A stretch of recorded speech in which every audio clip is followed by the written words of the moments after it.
Vamos lá, eu sou Gabriel Amaral, esse daqui é mais um vídeo do canal Raiz Tricolor e vamos embora, como você já sabe, direto para as notícias sem enrolação nenhuma aqui não.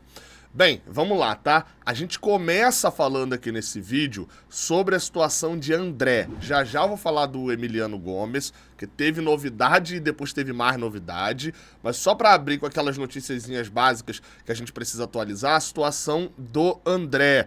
A última notícia que saiu na mídia inglesa é de que o Fulham, que estava ali, de certa maneira, negociando também com o volante McTominay, da equipe do Manchester United, teve suas ofertas rejeitadas. É o que informou o Dharmesh Sheth, que é da Sky Sports, que é talvez o veículo mais respeitado lá na Inglaterra, relacionado ali também a notícias de esporte. Essa oferta que o Fulham fez pelo McTominay está intimamente ligada também à questão do André.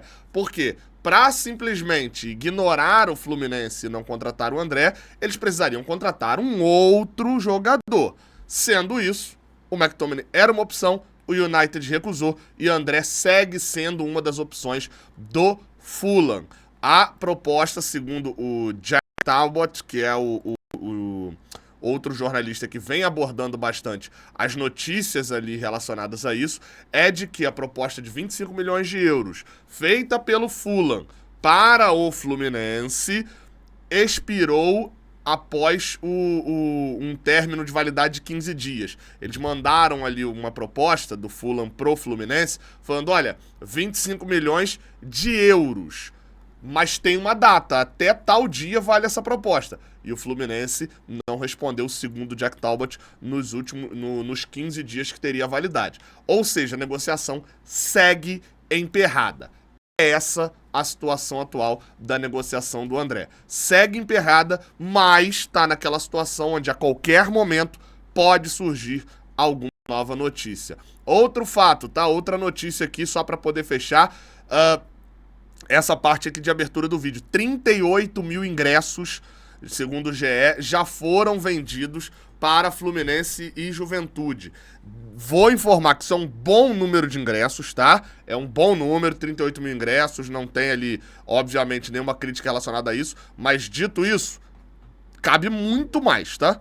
Cabe zerar essa quantidade de ingressos ali do Maracanã, porque é um jogo muito importante entre Fluminense e Juventude e que vale uma grana grande. Vale mais do que isso. A nossa empolgação, tanto da torcida quanto também dos jogadores, para seguir nessa arrancada.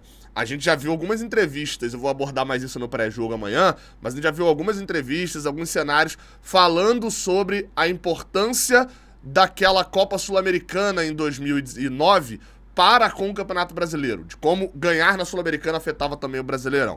E claro, segue também dessa mesma maneira em 2023 também, porque nós não escapamos ainda, estamos escapando. Vamos rodar a vinheta do Giro de Notícias e eu volto falando de Emiliano Gomes.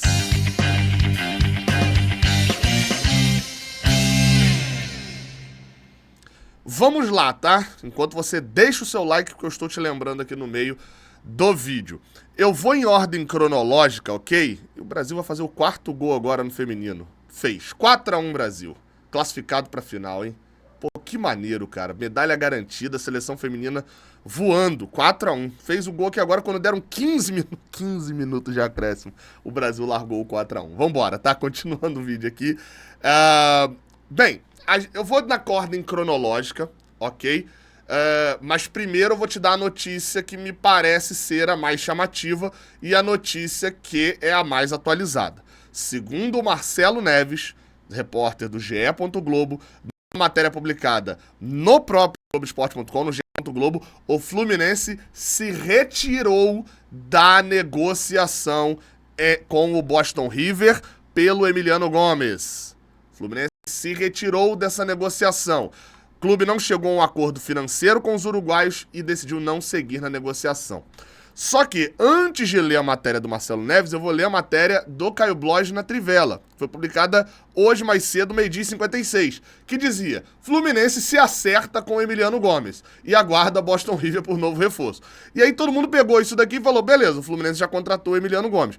E é a importância, eu vou falar aqui nesse vídeo, da importância de se entender a cronologia dos fatos e também de como as notícias, às vezes, chegam até nós, jornalistas, agora me incluindo no bolo, com atraso, com delay, né? Não o ex-jogador do Fluminense, mas com um atraso ali. Vamos lá, tá? A matéria do portal aqui da Trivela diz que o Fluminense já tem um acerto, já tinha, né? Um acerto com o atacante e que restavam detalhes com o Boston River. E aqui a gente entra na primeira coisa. Detalhes. O que são detalhes? Vamos lá. As partes conversam desde a última semana, quando o Flu fez uma proposta oficial de 3 milhões de dólares por 100%. A investida foi veiculada no primeiro projeto, depois pelo Trivela e como continua aqui. A Trivela já publicaram que Emiliano Gomes fazia parte de uma sugestão do departamento de scout do Fluminense, sondou a situação e a princípio não faria proposta, mas decidiu fazer. O Fluminense tenta acertar a porcentagem. Aqui a gente vê a resposta dos detalhes. O que eram os detalhes que estava escrito na matéria? O Boston River recusou a primeira investida tricolor e fez uma contraproposta. Aceita o mesmo valor. Acho que esse aceita aqui tá errado. O mesmo valor. Aceita o mesmo valor, agora fez sentido. Aceita o mesmo valor por 70% dos direitos econômicos. Agora, a negociação é uma queda de braço. O Flu briga para levar 85%, mas esbarra em outros pedidos. E aí, só um cuidado aqui, eu falo isso daqui, conheço o Caio e tal, enfim, não é uma crítica direta, tô fazendo uma crítica aqui, é só a forma como foi formulada a matéria. Detalhes não é queda de braço. Não eram detalhes. Era uma briga clara de quem iria de Fluminense pelo valor. E eu vou explicar já porque que isso é importante, tá? Diz aqui, ó. Esbarra em outros pedidos. Acho que tem uma parte aqui. Tá aqui, ó. Assim como pediu o defensor pro Facundo Bernal, o Boston River quer receber até o final de 26.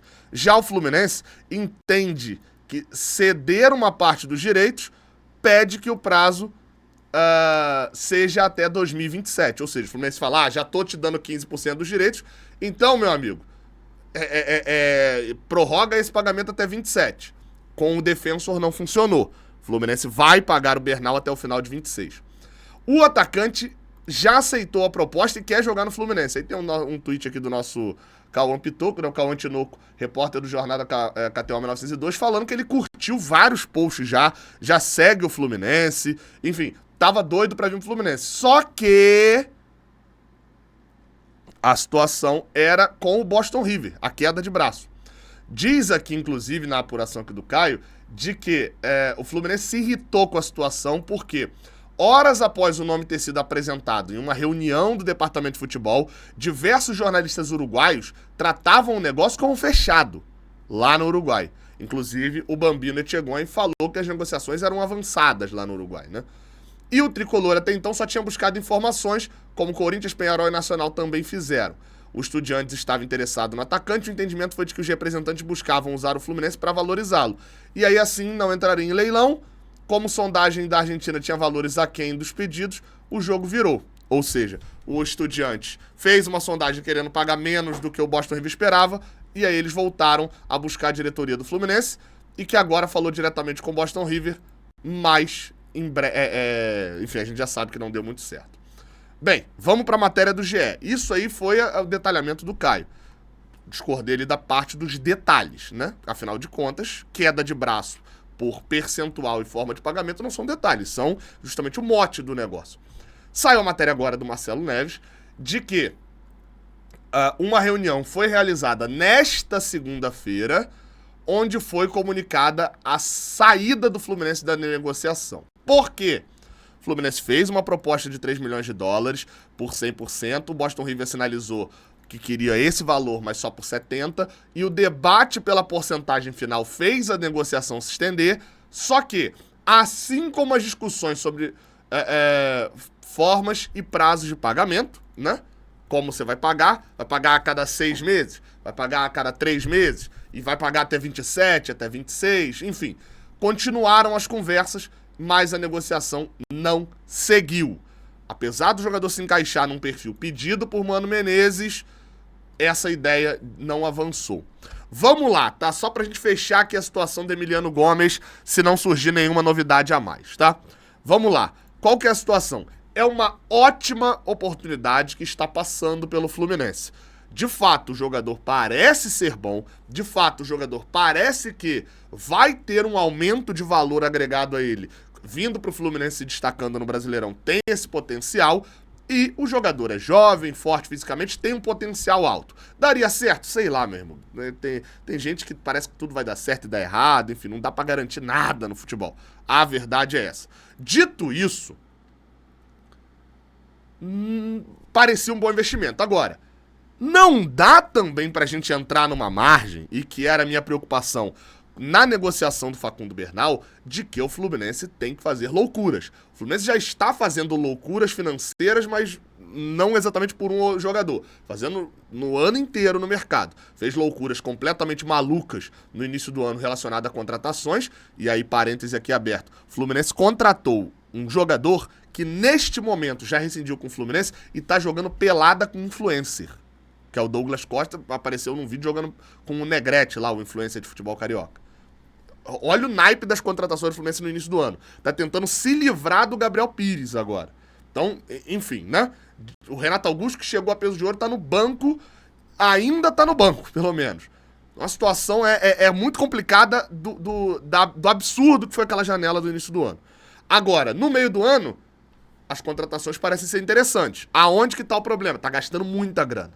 O Fluminense tá pagando alto em jogadores que talvez não valessem tanto, mas que ele precisa pra agora. O Bernal não foi esse caso. E o Emiliano Gomes, por 3 milhões de dólares, também não seria esse caso. Por quê? São jogadores que a gente olha com a possibilidade de render uma venda no futuro. Mais do que 3 milhões de dólares, ou mais do que 80%, 90% por esse atacante, começaria o Fluminense a ter um investimento que não renderia grana no futuro. Gabriel, mas o jogador seria bom para agora? Seria. Mas uma negociação nesse valor pro Fluminense também precisa gerar caixa de venda no mercado. Então acho que o Fluminense fez certo no sentido de ir atrás, fazer a proposta, mas não fazer uma proposta acima desse valor. Eu não estou entrando aqui no mérito se o Fluminense tem ou não tem dinheiro para pagar esse valor. Porque prometer que vai pagar, qualquer um promete. Né? Para contratar você não precisa pagar, só precisa prometer que vai pagar. Né? Tá aí o Corinthians provando isso. Então, assim, eu não tô entrando no mérito se tem ou não. Eu tô entrando no mérito simplesmente futebolístico. Mais do que 3 milhões de dólares por 90%, 100% do Emiliano Gomes, provavelmente seria um investimento alto demais e com um risco muito grande de, se der errado, o Fluminense tomar a trolha completa, como tá acontecendo, inclusive, com o Terence, que voltou a treinar agora. É isso. Esse é o cenário. Vai mudar? Vai ter diferença? Vai voltar a negócio? Não sei. Futebol é dinâmico, a própria matéria do Caio Blois diz que o Fluminense saiu e depois voltou. Dito isso, se voltar, você sabe que você acompanha aqui no Raiz Tricolor. Tamo junto! Ele confere no Brasil, 4-1 ainda, faltam 5 minutos de acréscimo. Tamo na final, hein? Pô, maneiro, maneiro. Tô acompanhando bastante essa seleção de futebol feminino. E finalmente temos uma goleira também, né? Porque a Bárbara era sem condições. A Lorena, com a Lorena, a gente tem goleiro. Goleira, no caso, né? 4-1, vambora. Até a próxima. Valeu.